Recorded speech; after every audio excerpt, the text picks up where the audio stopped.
Halo semuanya, selamat pagi.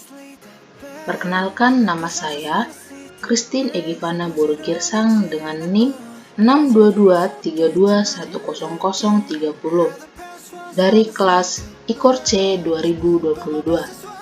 Di sini saya akan menjelaskan tentang sistem peredaran darah. Sistem peredaran darah kecil. Apa sih sistem peredaran darah kecil?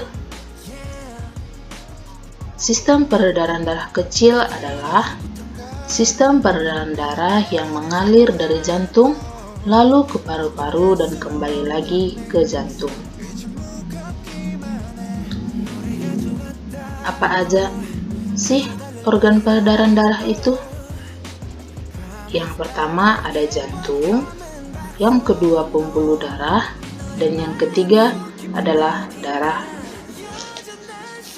Yang pertama kita bahas tentang jantung. Jantung terletak di dalam dada sebelah kiri. Jantung berukuran sebesar genggaman telapak tangan masing-masing. Jantung berfungsi memompa darah ke seluruh tubuh. Jantung juga terdiri atas 4 ruang. Yang pertama serambi kiri, yang kedua bilik kiri, yang ketiga bilik kanan, dan yang keempat serambi kanan. Di samping adalah contoh gambarnya agar kita lebih mudah memahami. Jantung berfungsi untuk memompa darah. Jantung mengalami proses relaksasi atau diastol, di mana otot jantung mengendur sehingga jantung seperti mengembang dan letak darah masih di serambi. Lalu kontraksi atau sistol, di mana otot jantung menegang sehingga jantung mengencup dan letak darah masih di bilik. Setiap jantung berdenyut selalu ada gerakan relaksasi dan kontraksi secara terus-menerus selama manusia itu hidup. Dead screen, jantung pada organ yang tak kalah penting yaitu paru-paru. Pembuluh darah. Yang pertama adalah pembuluh arteri atau pembuluh nadi, yaitu pembuluh darah yang membawa darah keluar dari jantung. Biasanya berwarna. Terlihat itu ada pembuluh nadi terbesar, yaitu aorta, lalu pembuluh nadi. Lalu ada pembuluh kapiler.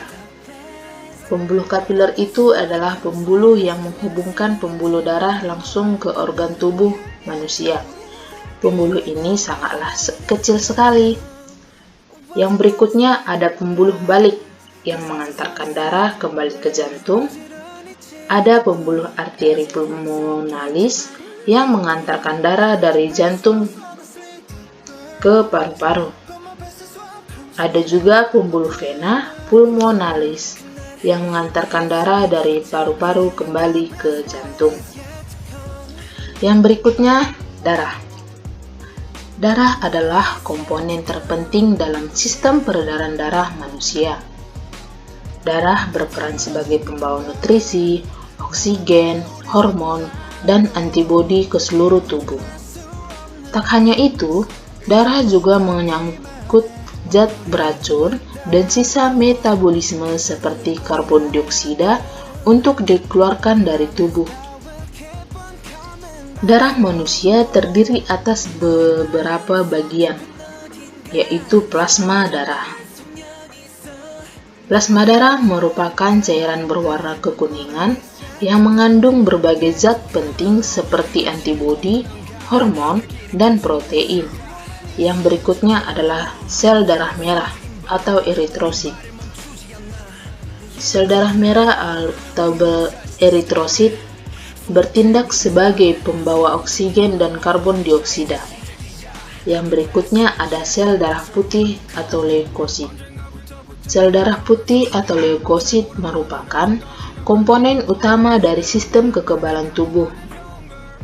Sel darah ini berfungsi untuk mendeteksi keberadaan benda asing yang berbahaya, seperti zat beracun dan kuman, lalu melawannya agar tubuh terlindungi dari berbagai penyakit.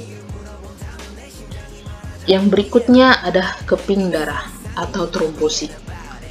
Keping darah atau trombosit ini dibutuhkan oleh tubuh untuk menunjang proses pembukuan darah saat terjadi luka atau cedera.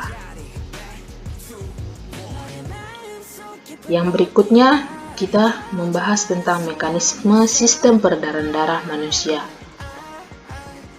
Mekanisme sistem peredaran darah manusia terdiri atas sirkulasi sistemik, sirkulasi koroner, dan sirkulasi pulmonal. Yang pertama itu sirkulasi sistemik. Sirkulasi sistemik merupakan sirkulasi darah yang mengaliri seluruh tubuh.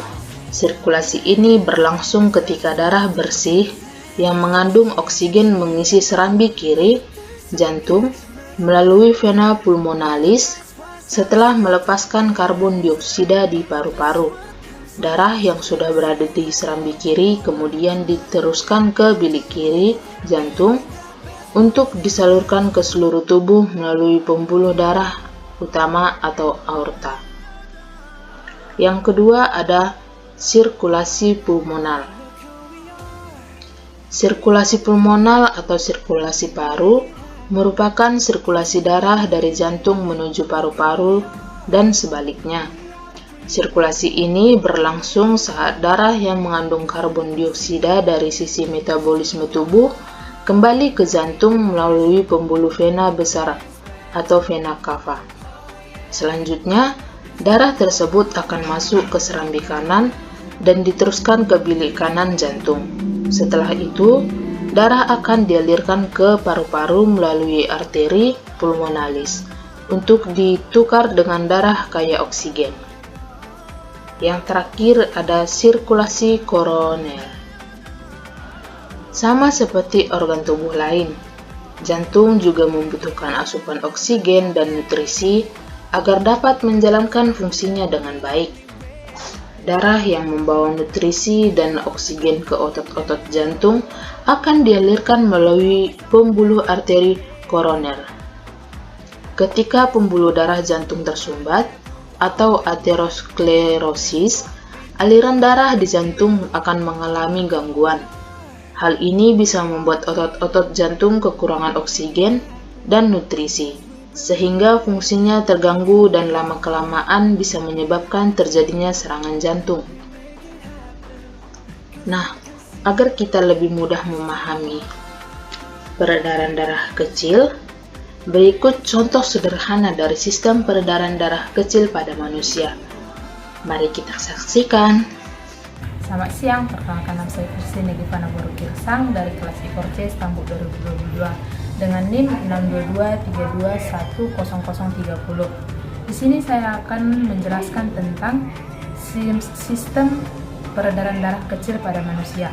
Sistem peredaran darah kecil pada manusia adalah sirkulasi yang berguna untuk memompa darah dari jantung ke paru-paru. Ketika jantung memompa darah, maka jantung akan melewati bilik kiri, kemudian kapiler organ dan serambi kanan, lalu ke bilik kanan, paru-paru, serambi kiri, dan kembali ke jantung. Nah, untuk memudahkan kita memahami sirkulasi darahnya, mari kita lihat contoh sederhana dari sistem peredaran darah kecil.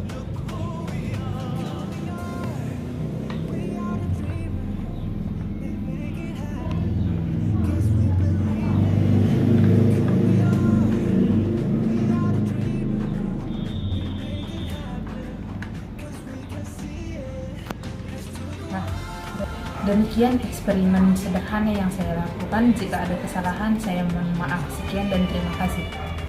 Demikian presentasi singkat dari saya.